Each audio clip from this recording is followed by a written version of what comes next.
Oi, pessoal, tudo bom? Estou aqui de volta, sou a professora Juliana Dias, da Universidade de Brasília e coordenadora do grupo de pesquisa GCRIA, Educação Crítica e Autoria Criativa. Hoje a gente vai falar um pouquinho de crônica, né? Como é que esse gênero textual ele pode estar alavancando escrita criativa? Como que a escrita criativa pode atuar para que as nossas crônicas tenham mais autoria, mais o nosso estilo do momento e mais criatividade. Então vamos lá, a Cidinha da Silva, que é uma cronista brasileira, uma mulher negra, contemporânea, uma cronista da atualidade, ela fala o seguinte, que o bom cronista é como o pescador, que sabe localizar no rio o lugar onde os peixes ou as boas histórias estão. Então a gente vai trabalhar nesse lugar, que é um lugar simbólico, um lugar imagético, um lugar criativo. O que significa isso? Para ser um bom cronista é como se eu colocasse o óculos da crônica. E eu começo a olhar o mundo com um olhar de escritor, com um olhar de escritora, e também com o olhar do filósofo e da filósofa, com o olhar da pessoa que tem uma preocupação com a transformação do mundo, sabe? É um olhar que ele é engajado com o que está acontecendo, com uma perspectiva crítica e com como é que eu posso mudar esse mundo que eu vivo, né? Então eu vou convidar todo mundo agora a pôr esse óculos, né? A colocar esse óculos como se fosse o óculos do cronista ou da cronista. E no dia a dia de vocês vão pegar um caderno pequenininho, pode ser qualquer caderno, pode ser até folha do seu próprio caderno escolar. E vocês vão fazer desse caderno, ou desse trecho de caderno, um diário de observação, como pesquisadores e pesquisadoras do campo, de trabalho de campo, que é a vida, né? Pesquisadores e pesquisadoras da própria vida. E vocês vão anotar falas de pessoas, vocês vão registrar acontecimentos de notícias que vocês viram na internet, que vocês ouviram falar na padaria ou que vocês ouviram falar na escola. Vocês vão registrar algum acontecimento, algum episódio da escola. O que aconteceu com esse retorno das aulas presenciais? Algo que é curioso, algo que é peculiar. O cronista ele tem esse olhar para o que é curioso, para o que é diferente, ou para o que pode ser diferente a partir desse olhar da literatura. Né? Então, eu diria que a crônica é essa mistura entre uma escrita da atualidade, da realidade, e uma escrita ficcional, uma escrita imaginativa. Né? A gente mistura isso. Então, a boa crônica, ela não é linear, não é assim, eu vou falar hoje sobre o preço do arroz, e aí eu vou simplesmente trazer aí uma mensagem da economia atual, da política, uma crítica. Isso é um texto mais jornalístico, isso é um texto que poderia ser mais categorizado em ensaio. Para ser uma boa crônica, eu preciso de ter curvas nessa escrita. Eu preciso de conduzir o meu leitor e a minha leitora para as imagens que eu quero.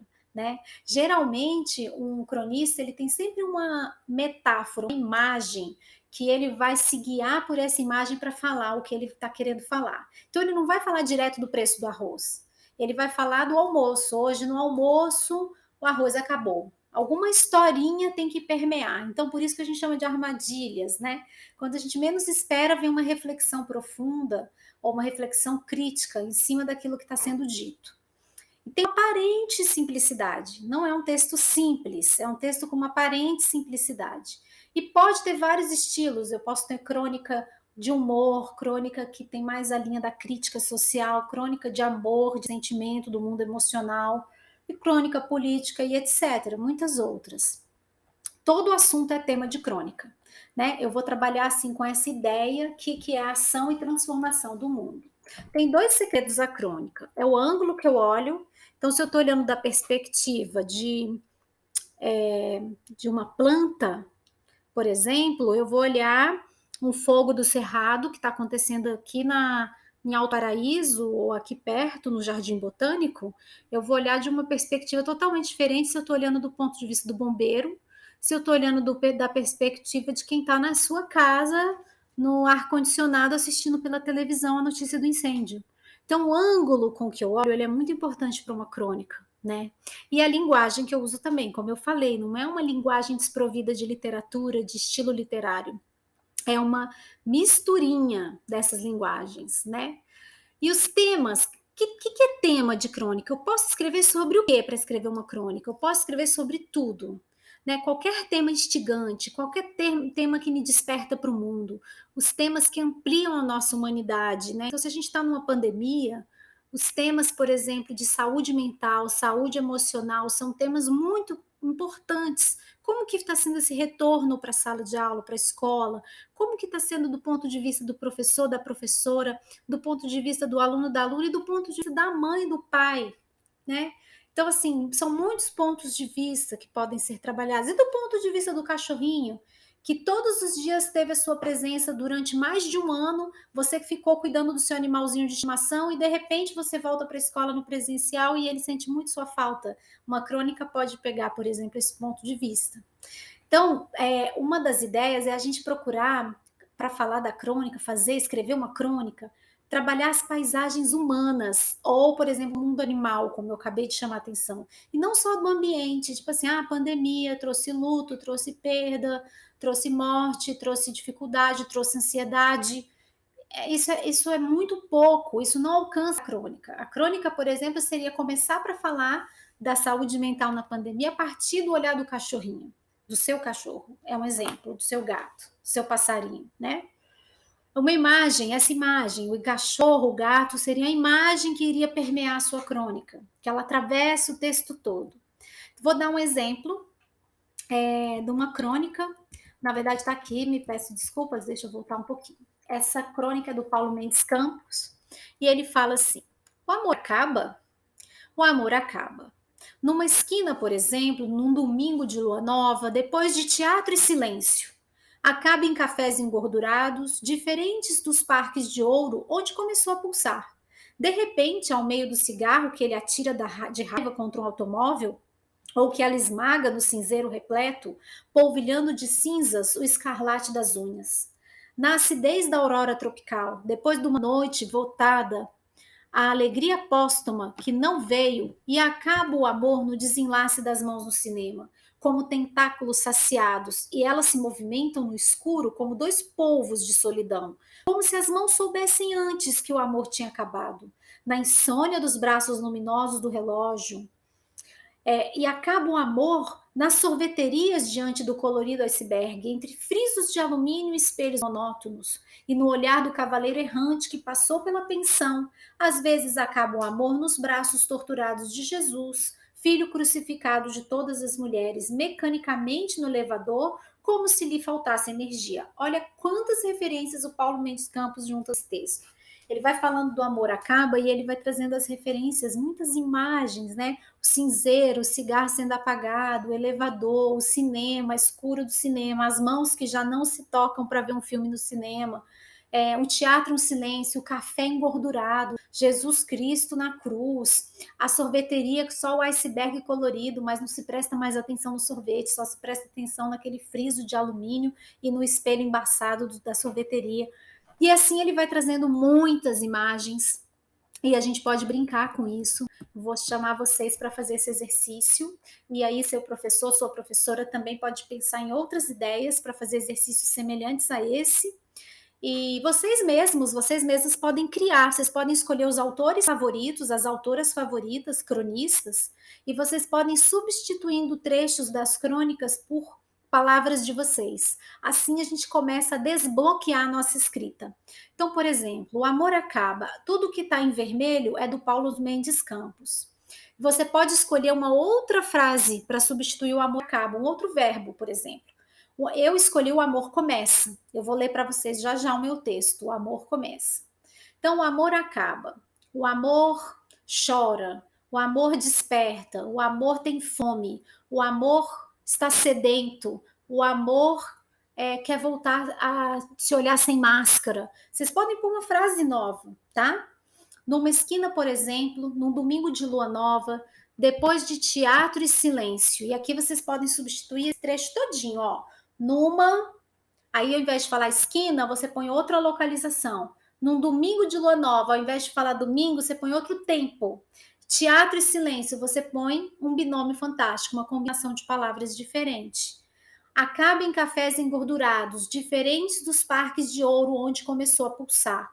Aí você pode colocar o seu verbo, começa onde? Né?